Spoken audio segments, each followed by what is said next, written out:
एक समय की बात है, गौतम बुद्ध के शिष्यों में एक भिक्षु था। यह भिक्षु बहुत ही गहरे सोच में उलझा रहता था। उसके मन में अक्सर नकारात्मक विचार आते थे और वह हर चीज में खराबी ढूंढता रहता था। इससे वह अपने जीवन को आनंदमय और सकारात्मक बनाने में असमर्थ महसूस करने लगा। एक दिन भिक्षु ने गौतम बुद्ध से मिलने की इच्छा रखी और उनके आश्रम में पहुंचा। वह बुद्ध के समीप बैठा और अपनी समस्या को व्यक्त करने के लिए उनसे अनुमति मांगी। बुद्ध ने उसे ध्यानपूर्वक सुना और फिर उसे एक उपदेश दिया। बुद्ध ने कहा, अभ्यास करने के लिए एक स्थिर और शांत मन बनाएं। जब तुम नकारात्मक विचारों का अनुभव करो तो उनका सामना करने के बजाय उन्हें धीरे धीरे बहने दो और उनसे दूर हो जाओ, और फिर अपने मन को सकारात्मक विचारों की ओर प्रवृत्त करो। भिक्षु ने गौतम बुद्ध के उपदेश को स्वीकार किया और उसे अपने जीवन में अमल करने का फैसला किया। वह अब से अपने मन को संयमित करने का प्रयास करने लगा।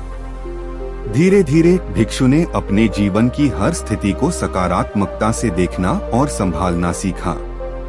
वह खुशियों के साथ संघर्षों को भी स्वीकार करने लगा और हर स्थिति को एक अवसर के रूप में देखने लगा। एक बार भिक्षु एक गांव में जा रहा था। वहां उसने एक बुढ़िया को देखा जो बहुत गरीब थी और बहुत ही तंगदस्ती से अपने जीवन को जी रही थी। उसका घर बहुत छोटा था और उसके पास केवल थोड़ी देर के लिए खाने का भी सामान नहीं था। इस परिस्थिति में भी बुढ़िया खुश दिख रही थी और प्रत्येक दिन के साथ वह अपनी खुशी और सकारात्मकता को बनाए रखने की कोशिश करती थी। यह देखकर भिक्षु को अचरज हुआ। वह उसे पूछने के लिए आगे बढ़ा और पूछा, आप इतने गरीब होते हुए भी कैसे इतनी खुश और सकारात्मक रह सकती हैं? बुढ़िया ने प्यार भरे आंखों से मुस्कान देते हुए कहा, बेटा, खुश रहना एक चुनौतीपूर्ण कार्य हो सकता है, लेकिन इसे करना मुश्किल नहीं होता। हमारी सोच हमें खुशी या दुख देती है। मैंने स्वयं को सिखाया है कि खुश रहने के लिए हमें अपने जीवन की छोटी छोटी खुशियों का आनंद लेना चाहिए और अपनी आंतरिक स्थिति पर नियंत्रण रखना चाहिए। मैं शांति और सकारात्मकता का अभ्यास करती हूँ और हर दिन आनंदमय रहती हूँ। भिक्षु बहुत प्रभावित हुआ और उसके वचनों से प्रेरित होकर वापस अपने आश्रम लौटा। उसने गौतम बुद्ध को यह सब कहा और बुद्ध ने मुस्कानते हुए कहा, यह एक अद्वितीय सिद्धांत है जिसे समझना और अपनाना हमें सच्ची खुशी और सकारात्मकता की प्राप्ति में मदद करेगा। भिक्षु ने अपने जीवन को पूरी तरह से परिवर्तित किया।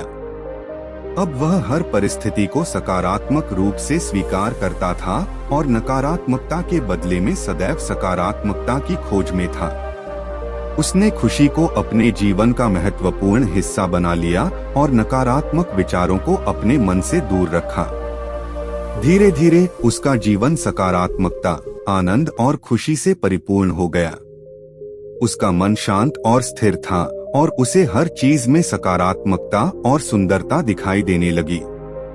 वह जीवन की हर अनुभव में अपने आप को खो गया और प्रेम, सहानुभूति और सद्भाव का अनुभव करने लगा। इस कहानी के जरिए हम गौतम बुद्ध के मार्गदर्शन में सकारात्मकता और खुशी की महत्वपूर्णता को समझते हैं। यह हमें यह भी दिखाता है कि खुश रहने की कला हमारे अंतरंग मन की स्थिति पर निर्भर करती है और हम खुश रहने के लिए हर समय सकारात्मकता की खोज कर सकते हैं। इस प्रकार हम सभी अपने जीवन को सुखी, सफल और प्रार्थनाओं से भरपूर बना सकते हैं।